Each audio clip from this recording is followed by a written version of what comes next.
Welcome to Vermont Today.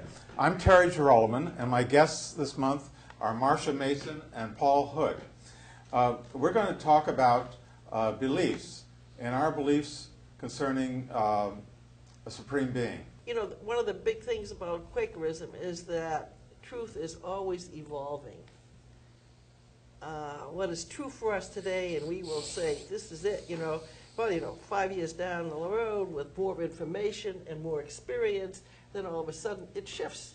It changes. And I think that this is where we are with a lot of stuff that you're talking about. Computers. What is the possibility with computers? We don't know. Who would have thought, 50, 60 years ago that we'd have these little things like they have telephones that are computers and then do all these other things, and this just looks like a telephone? We never pictured that. I don't think Buck Rogers even pictured that. Well, Dick Tracy he used to have a watch that was a radio and a telephone all combined, as I recall it. Yeah, so there were people that could anticipate. But in a deep sense, early Quakers in England, where it emerged in 1650, in that era,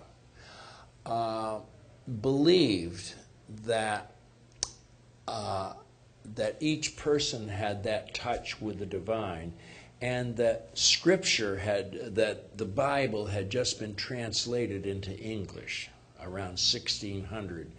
And people were, for the first time, the clergy had care of it before that and interpreted it. The people had access to the scriptures, both the Hebrew scriptures and the Christian scriptures. And they began to think for themselves during that period, 1600 to 1650, and that was the vernacular people talked in, the new revelations in plain English that the people themselves could read. The Quakers said, George Fox, the founder, said, the spirit that inspired the writers of Scripture is still available to every person. You don't need any intermediary to tell you. If you look deeply within, you'll be inspired in the same way the people who wrote Scripture were inspired.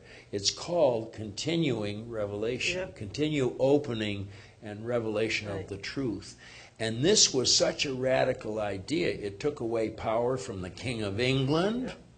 It took away the power from the clergy, because they said you don't need any clergy to tell you what it's all about. Look deeply, listen deeply within to yourself, to each other, and you and the divine spirit will guide you to understand truths about life. And it sounds very anarchistic, and it is very anarchistic in a sense, because it's so wide open. We trust that spirit in every person will lead him, if they remove the obstacles to their growth, and we can help them do that, leads them to live full and loving and graceful lives. And I think that's the heart of Quakerism. But it was so threatening to the existing system that they did everything from boring holes in people's tongues and so on. Terrible things they did. Yeah. Religion has been defined as the opiate of the masses and a means of social control. Yeah. This is true. If the King of England says that the rules come from God, his position is ordained by God, then nobody can argue against it. Right. You know, the Lord's Prayer, it's very interesting. The Catholics go through to the point, Our Father who art in heaven, hallowed be thy name. Thy kingdom come, thy will be done on earth as it is in heaven, and so on. And they stop after they say, before they say, and what's the last phrase there? The King... Forgive us our trespasses. Yes. Lead us not into temptation. For thine is the kingdom and the glory and the power forever. That was for the king. That's right. That was for the king. And Catholics stopped there before that, because that was, the Protestants added that in to support the kingship. So yeah, religion has continued to be corrupted and used to turn things upside down. I mean, Jesus was a person, if he wasn't a person of great love, and yet Christians came to the point, sometime after Constantine became a Christian, where they made swords in the shape of a cross, and they speared their fellow human beings with crosses, with swords made like crosses. So that was a turning upside down. I think it was a bit different from what Jesus was talking about and living about. Also, if you read the book of Acts, the early Christians were clearly socialists. But today, it has been totally turned up on its head.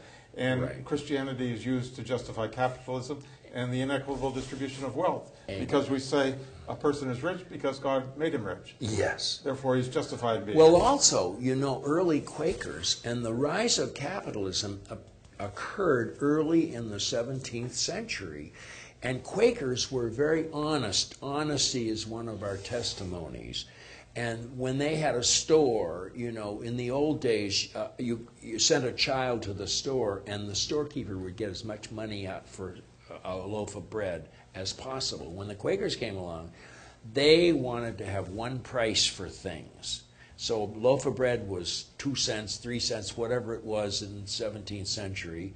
And you could send a child, and the child would come back with the right change and wouldn't be. And because Quakers fair traded and had one price for everybody, they were trusted, and they became very successful as business people, and they contributed in very, very significant ways to the rise of capitalism. There was another early movement called the Diggers, and they were the communists or socialists of that era. They believed in having common belongings. Nobody had personal belongings. They were all common. And the Diggers died away. In fact, the founder, Gerald Winstanley of Diggers, became a Quaker on his deathbed. But I think we missed the boat in a way. I think that Digger tradition, I wish that the Diggers had more staying power. But the Quakers embracing capitalism won out. Now, do we have to live with that? Is that a fault? I think it was a bad fault among Quakers, that we got co-opted by first being not tolerated and then being tolerated, and then Well, look at how powerfully money speaks. Amen. Well, it took us 60 years to get rid of the slaves. Maybe in another 60 years we'll get rid of capitalism. Yes, Maybe, yes, maybe. maybe. I hope. Maybe we will. You know, share according to each her or his need. Yeah. Well, and you know, within Quakerism there's lots. We've talked about how it is here for us in our monthly meeting, but you know, there's lots of mystics involved, and you know, Thomas Kelly. Kelly. Yes. Everybody will know mystic. He what he speaks is what Quakers believe. Many Quakers. So Testament of Devotion. Yeah, Testament of Devotion was his book. That's right. You know, so there was lots of things like that, and this is among friends. There are agnostic, atheists, and skeptics.